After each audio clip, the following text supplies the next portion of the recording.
No land on earth possesses more wonders than Egypt. Wonders long hidden, but revealed occasionally in a glint of gold, or a curious tale.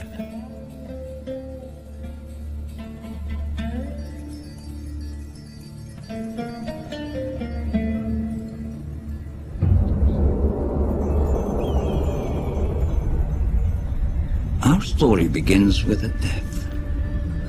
The death of an unusual boy.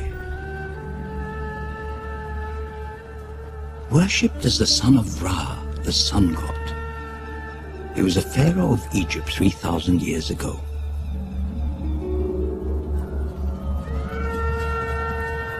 We don't know how he died, only that his death was sudden and mysterious.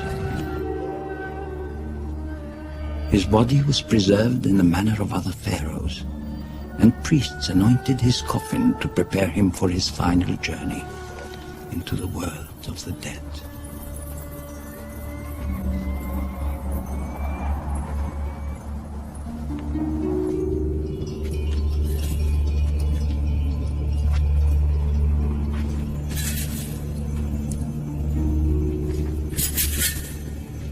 The rituals had to be finished before his father, the sun, descended into darkness.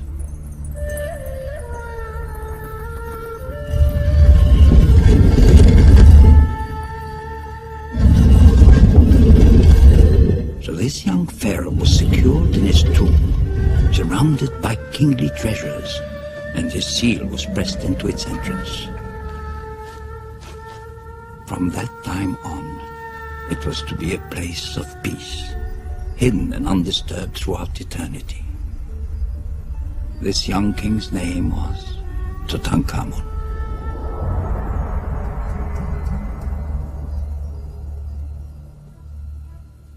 For 3,000 years, King Tut and his tomb in the Valley of the Kings remained concealed beneath shifting sands. Other tombs were discovered and completely pillaged, but not his. Believing he could find it, an Englishman named Howard Carter mounted 5 arduous expeditions, but they yielded nothing. In 1922, he returned to Egypt for a 6th attempt.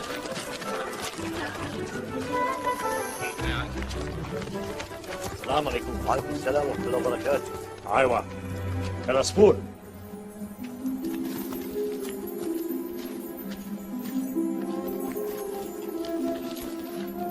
That year he brought a beautiful canary to brighten his spirits. Inshallah. The workmen called it the Golden Bird and told Carter it would bring them good luck.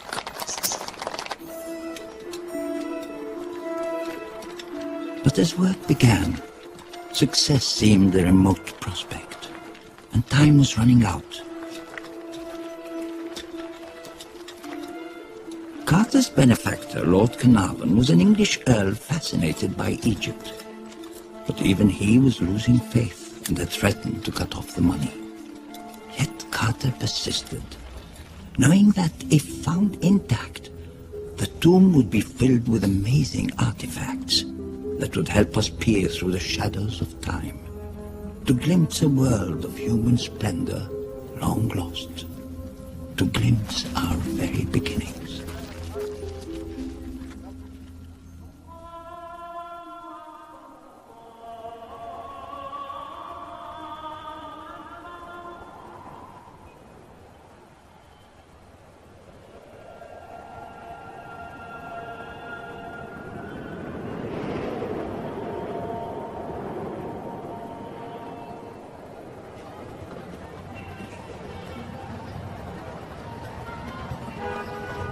That's a great story, Grandpa, but I want to know more.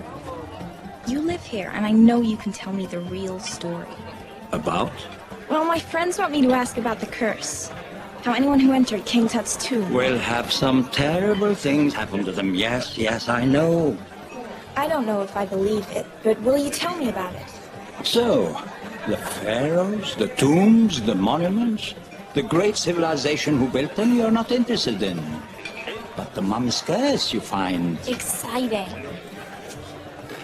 Yes, I can see that. All right then. You shall hear all about it. But first we must take a trip together. Where will we start then? At the source, of course. The source of the Nile.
It is the longest river on Earth, the greatest river in Africa, crossing nearly half the continent.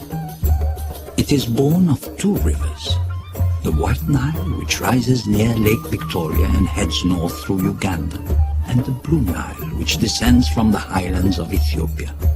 They meet in the desert of Sudan, forming the main trunk of the Nile. By the time it drains into the Mediterranean Sea, its waters have journeyed more than 4,000 miles.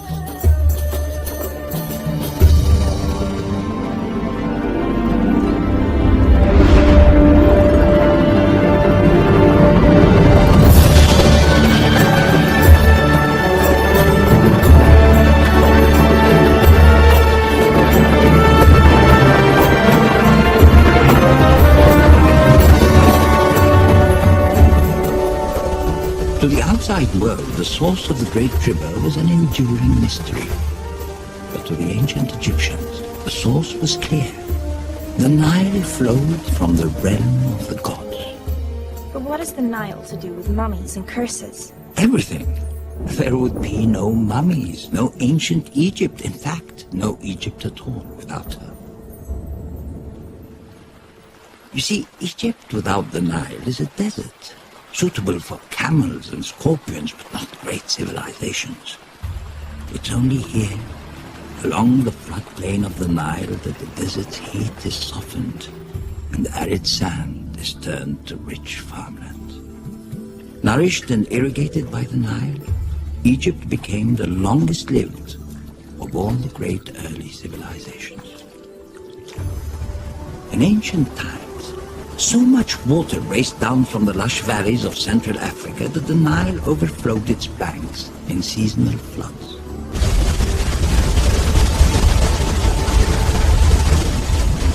Mineral-rich silk was carried toward the desert of Egypt from lands upstream where wildlife flourished.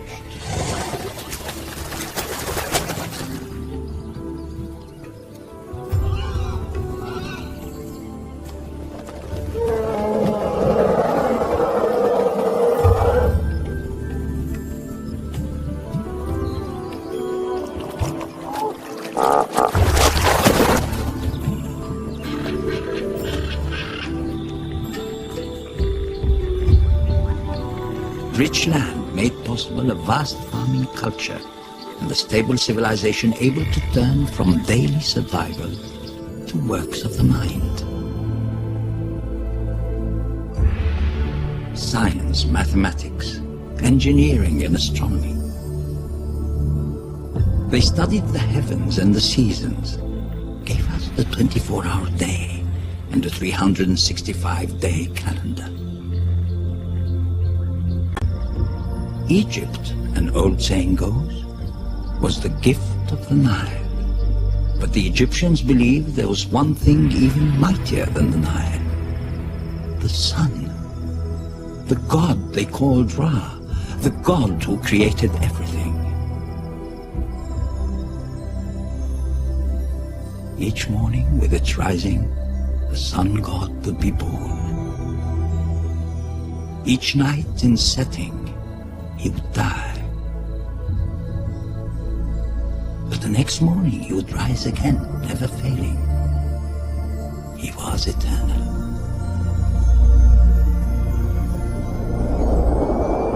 When a king died, it was believed that he became one with Ra. His son, the new pharaoh, became Horus, the falcon, the living god on earth.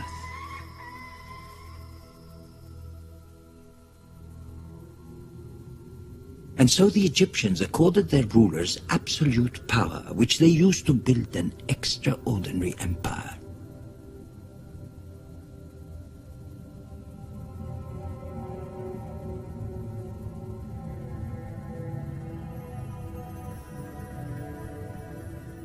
An empire of buildings so enormous and art so exquisite, we are still trying to understand how such wonders were created. How stones from the desert were turned into timeless monuments.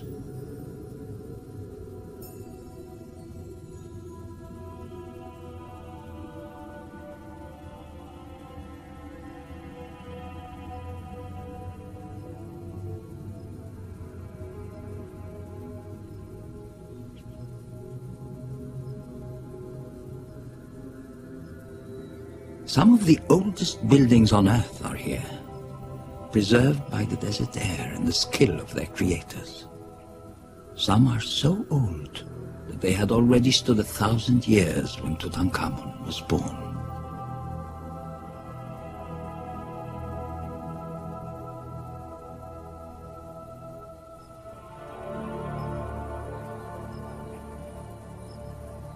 The enormous obelisks of Karnak were carved from single blocks of granite, moved hundreds of miles by boat, rolled on logs and perhaps levered up with huge timbers.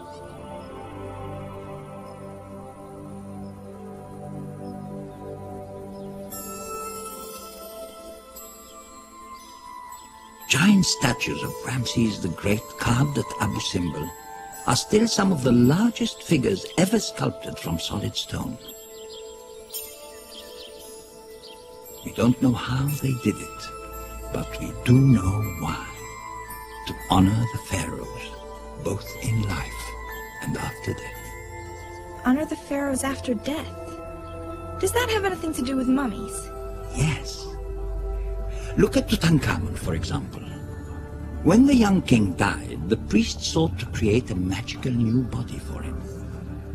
For 70 days they labored, drying and preserving the royal body with salts and ointments, then wrapping it in hundreds of feet of linen laden with protective jewels, charms, and amulets.